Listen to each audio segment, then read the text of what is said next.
ஸ்ரீகுருப்போ நம. வாக்கர்த்தா பிவசம்ருக்தௌ வாக்கர்த்தா பதிபக்தயே ஜெகதப்பிதரௌ வந்தே பார்வதி பரமேஸ்வரௌ. எல்லாம் வல்ல அம்மையப்பனாக விளங்கக்கூடிய மீனாட்சி அம்பிகா சமேத சுந்தரேஸ்வர பெருமானுடைய திருவடிகளை வணங்கி எல்லா உயிர்களும் எல்லாரும் நல்லா இருக்கட்டும். வாராகியின் நல்லாசிகள். உலகம் முழுவதும் வாழக்கூடிய நெக்ஸ்ட் ஜென் நேயர்கள் அனைவருக்கும் உங்கள் தாம்பரம் வாராகி ஈசனேசன் சுவாமியுடைய நல்லாசிகள், வாழ்த்துக்கள். ஜெய் வாராகி. இந்த பிறந்திருக்கக்கூடிய 2026 ஜாதக கர்மா, இந்த 26 ஜொலிக்க போகக்கூடிய ராசிகள், அப்படி இல்லைன்னா கர்ம வினைகளின்படி 6 வயசுலேருந்து 60 வயசு வரையிலும், அப்போது மாணவ செல்வங்களாக இருந்தாலும் உங்களுடைய வாழ்க்கை எப்படி இருக்க போகுது, ஒவ்வொருத்தருக்கும் இந்த 2026 உங்களுடைய வாழ்க்கை எப்படி இருக்க போகுது, என்னெல்லாம் வாழ்க்கையில் நடக்க போகுது. ஏன்னா வாழ்க்கைன்னு சொல்லிட்டாலே இந்த பூமியில் ஒரு உயிர் பிறக்குது அப்படின்னு சொன்னாலே அது கர்ம வினைகளை அனுபவிப்பதற்காக போன ஜென்மா அல்லது புனர்ஜென்மா ஜென்மாந்தரத்தில் அந்த உயிர் செய்த கர்ம வினைகளை அனுபவிக்கிறதுக்கு தான் இந்த பூமியில், அது புல் பூண்டு பூச்சியிலிருந்து சின்ன எறும்பாக இருந்தாலும் சரிதான், சிங்கமாக இருந்தாலும் யானையாக இருந்தாலும் ஆடு மாடுகளாக இருந்தாலும் மனிதர்களாக இருந்தாலும் தெய்வமே இருந்தாலும் இந்த பூமியில் பிறக்கிறாங்கன்னா அவங்க அந்த கர்ம வினையை அனுபவிக்க போகிறாங்கன்னு அர்த்தம். அப்போ மாதம் மாதம் இந்த ராசி நேயர்களே அந்த ராசி நேயர்களே அப்படின்னு சொல்கிறத விட இந்த வருஷத்தில் சின்ன குழந்தையிலிருந்து வயோதிக பருவம் வரை இந்த வருஷம் உங்களுக்கு என்ன நடக்க போகுது, எப்படி வாழ்க்கை எப்படி இருக்க போகுது, இந்த கர்ம வினை எப்படி வேலை செய்யும். அதுக்கு காரணம் 3 பெயர்ச்சிகள்: ராகு கேது பெயர்ச்சி, குரு பெயர்ச்சி, சனி பெயர்ச்சி. முன்னாடி வரக்கூடியது சனி பெயர்ச்சி, 2வது வரக்கூடியது குரு பெயர்ச்சி, 3வதாக கடைசியாக வரக்கூடியது தான் ராகு கேது பெயர்ச்சி. இந்த ராகு கேதுக்கள் தான் உங்களுடைய அல்லது நம்முடைய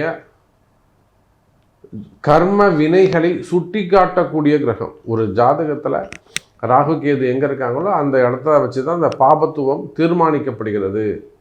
இவன் போன ஜென்மாவில் ஒரு பொண்ணை கெடுத்துருக்கிறான், இவன் ஒரு பெண்ணை கொலை பண்ணி இருக்கிறான், இல்லைன்னா கிணத்துல முடிச்சு தள்ளி இருக்கிறான், இல்லைன்னா இவனே சூசைட் பண்ணிகிட்டு இருக்காப்புல, இல்லைன்னா ஒரு பெண்ணாக இருந்தாங்கன்னா 4 பேரை ஏமாத்திருக்கிறாங்க, நயவஞ்சகம் பண்ணியிருக்கிறாங்க, விஷத்தை வச்சு கொண்டு ஏதோ ஒரு பாவத்துவம் பண்ணியிருக்கிறாங்க.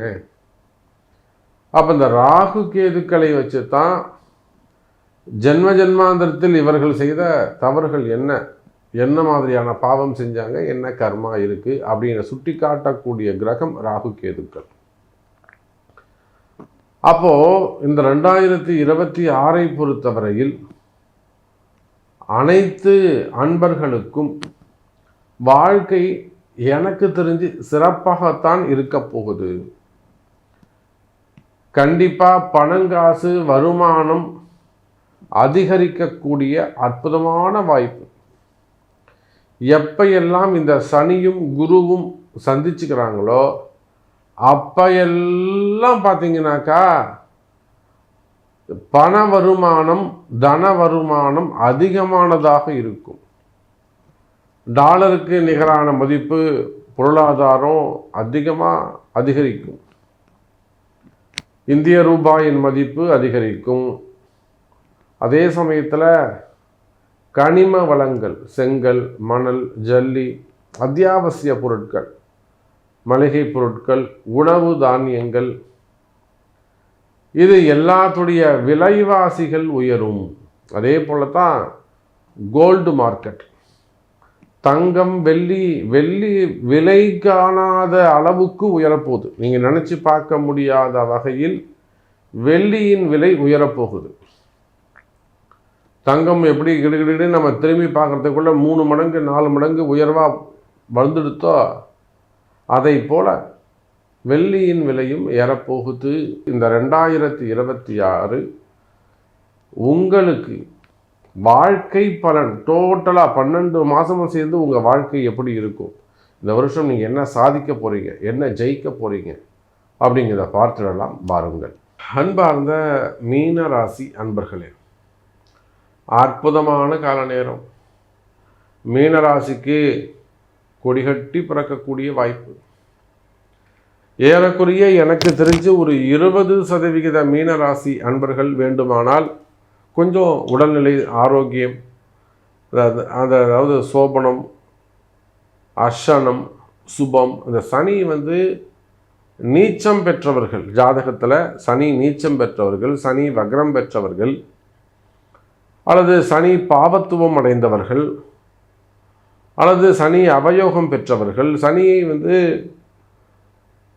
பாதகாதிபதியாக பெற்றவர்கள், அல்லது சனி பகவான் தனக்கு சாதகம் இல்லாமல் பெற்றவர்கள், இவங்க மட்டும்தான் இந்த மாதிரியான கால்குலேஷனில் கிரக அமைப்புகளை இருக்கக்கூடிய ஒரு 20% மீனராசி அன்பர்கள் மட்டும்தான் டஃப்பு. இந்த சனியை யோகமாக பெற்ற மீனராசி அன்பர்கள் எல்லாம் ரொம்ப சூப்பராக, யார் வேணாலும் வாங்கடா பார்க்கல, எனக்கு ஒன்றும் ஆகாது, எந்த தெய்வம் என்னை ஒன்றும் பண்ணாது, நான் பார்த்துக்கிறேன், சாமி சாப்பிட விட்டா நான் பார்த்துக்கிறேன், சாமி சாப்பிட விடுறப்போதா அந்த சாப்பிட விட்டா எனக்கு கவலை இல்லை, நான் பார்த்துக்கிறேன் அப்படின்னு தைரியமாக சொல்லக்கூடிய தைரியம் அதிகரிக்கும். மீனராசி என்பர்களே, தைரியம், எதையும் சந்திக்கலாம் அப்படிங்கிற தைரியம் அதிகரிக்கும்.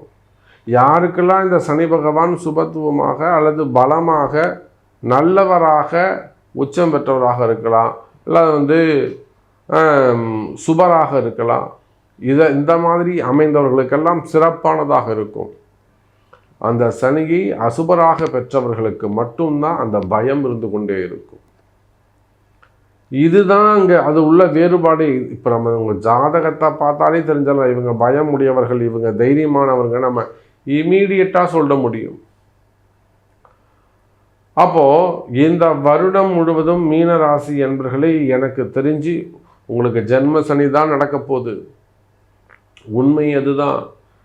நான் இது 2வது ரவுண்டு, 3வது ரவுண்டு, 4வது ரவுண்டுன்னு சொல்லி பிரயோஜனம் இல்லை. ஏன்னா வயோதிக பருவத்தில் 60 வயசு தாண்டினவங்களுக்கு கூட என்ன மாதிரியான தொழிலில் கஷ்டங்கள் இருக்குது, எவ்வளோ அவங்க இப்போ எனக்கு தெரிஞ்சே கூட நிறைய கம்பெனிஸ் வச்சு நடத்தக்கூடியவங்க, ஃபேக்ட்ரிஸ் ரன் பண்ணக்கூடியவங்க, ஏஜ்டு பர்சனாக இருக்கக்கூடியவங்க, நம்ம யாருக்காக கொடுத்துடலாமா சாமின்னு நிறைய அட்வைஸ் கேட்குறாங்க, நிறைய மீட்டிங் வைக்கிறாங்க, நிறைய கன்சல்ட்டிங் எடுத்துக்கிறாங்க, நிறைய மீட்டிங் அப்பாயின்மெண்ட் வைக்கிறாங்க, நீங்கள் கொஞ்சம் வந்துட்டு போங்க சாமி அப்படிங்கிறாங்க, ஒரு கன்சல்ட்டிங் எடுத்துக்கலாங்க சாமி, முடிஞ்சால் கொஞ்சம் வந்துட்டு போங்க அப்படிங்கிறாங்க. அப்போது எதனாலலாம் செட்டில்மெண்ட்டு கொடுத்துடலாமா, நம்ம அந்த கம்பெனி ரன் பண்ணலாமா, இல்லை பார்ட்னர்கிட்ட விட்டு கொடுத்துட்டு நம்ம பேமெண்ட் வாங்கிட்டு வெளியில் வந்துடலாமா, இல்லை நாமளே டேக் ஓவர் பண்ணிக்கலாமா, பார்ட்னருக்கு எனக்கு கூட்ட என்னை விட்டுருன்றாரு, நம்ம அவங்களை வெளியில் அனுப்பிடலாமா. அப்போ அந்த சொந்த செய்யக்கூடிய தொழிலை எடுத்து செய்யக்கூடிய ஆற்றல், தகுதி, கெப்பாசிட்டி, அந்த ஒரு கான்ஃபிடென்ட்டு, இது எல்லாம் பாசிட்டிவாக உங்களுக்கு இருக்குது. அப்போ தொழில் அமைப்புகளை பொறுத்தவரையில் எதையும் செய்து காட்டக்கூடிய என் அன்பு தெய்வங்களாக நம்முடைய மீனராசி அன்பர்கள் இருக்கிறார்கள்.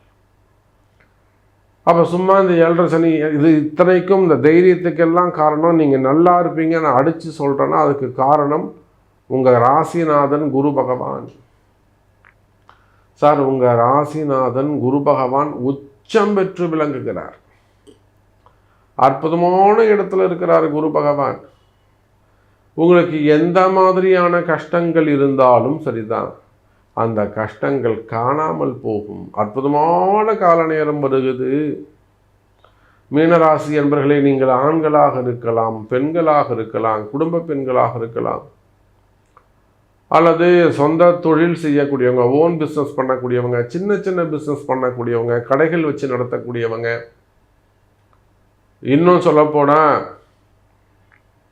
ஃபேக்ட்ரிஸ் வச்சு ஸ்கூல் வச்சு நடத்தக்கூடியவங்க, காலேஜஸ் வச்சு நடத்தக்கூடியவங்க, ப்ரொஃபஸர்ஸு, ஓனர்ஸு, பில்டிங் ஓனராக இருக்கலாம், ரெண்டல் பிஸ்னஸாக இருக்கலாம், ஐடி பிஸ்னஸ் பண்ணக்கூடியவங்க, ஐடி தொழில் செய்யக்கூடியவங்க, ஸ்டார்ட் அப் பிஸ்னஸ் பண்ணக்கூடியவங்க,